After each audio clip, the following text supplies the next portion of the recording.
ሆይ እባክህ ተመልከተኝ። እኔ ልጅ አይደለሁም እንዴ? በቃ ለእኔ የፈቀድከው ህይወት ይሄ ነው? ያው ለአመታት ሳላርፍ ለፋሁ። በጠዋት እነሳለሁ፣ ታክሲ እሰለፋለሁ፣ ታክሲ ሲጠፋ ስራ ቦታ ድረስ በእግሬ እሄዳለሁ። ከዛው ሄጄ የዛን ሁሉ ከስተምር ጸባይ ችዬ ስሯሯጥ ስታዘዝ ውላለሁ።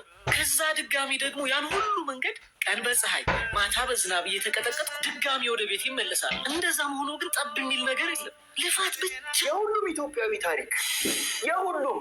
ተመስገን የኔ ጌታ፣ ስለሰጠኸኝ ሁሉ አመሰግንሃለሁ። እንዳንተ ቢመቸኝማ እኔም አመሰግን ነበር። አሁን ተሳሳት። እንደኔ መሆን ከፈለክ ቦታ እንቀያየራ። አንተ እንኳን እሺ ብትል እሱ እሺ አይለኝም። ስለማይወድ ሳይሆን ስለሚሳሳልህ ነው እሺ የማይለው። ማክቤል እባላለሁ። ይኸውልህ አየህ፣ ሰላም በል። አየህ፣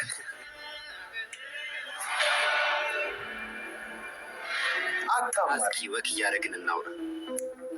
አሁን አንተ ስታማርባቸው የነበሩ ነገሮች በሙሉ እኔ ጋር የሚመጡ በረከቶች ነበር የሚሆኑት። በእግር ረጅም መንገድ መጓዝ፣ ለሰዓታት መቆም፣ ዝናብ ሲመጣ መሮጥ ለእኔ በጣም ምርቆቼ ናቸው። ዩኖዋት መሮጥ እንኳን ስሜቱ እንዴት እንደሆነ አላውቀውም። ኦፍኮርስ ገንዘብ አለኝ። ገንዘቤ ግን የመሮጥን ስሜት እንኳን ሊገዛልኝ አይችልም። እግርህን ሽጥልኝ ብልህ ስንት ብር ትሸጥልኛለህ? ኧረ በስመ አብ፣ ምን ሆናል? አየህ፣ ዋጋ ማተምንለትን ነገር ሰጥቶ ነው ያን ያህል ስታማራ የነበረው። እንመለስ። ከዚህ በላይ መራመድ አልችልም። ምን አይነት ትምህርት! ማጣት፣ ስኬት፣ ውድቀት፣ መታመም፣ መዳን የሚባሉትን ነገሮች በሙሉ የምናገኛቸው በመኖራችን ውስጥ ነው። ስለዚህ መጀመሪያ ስለመኖር አመስግነውና ቀጣይ የምትፈልገውን ጠይቀው። ጊዜው ሲደርስ ይሰጥሃል። ስላማረርከው የሚቀርበት ነገር የለም። ስላላመሰገንከው ግን የሚቀርብህ ነገር ይኖራል።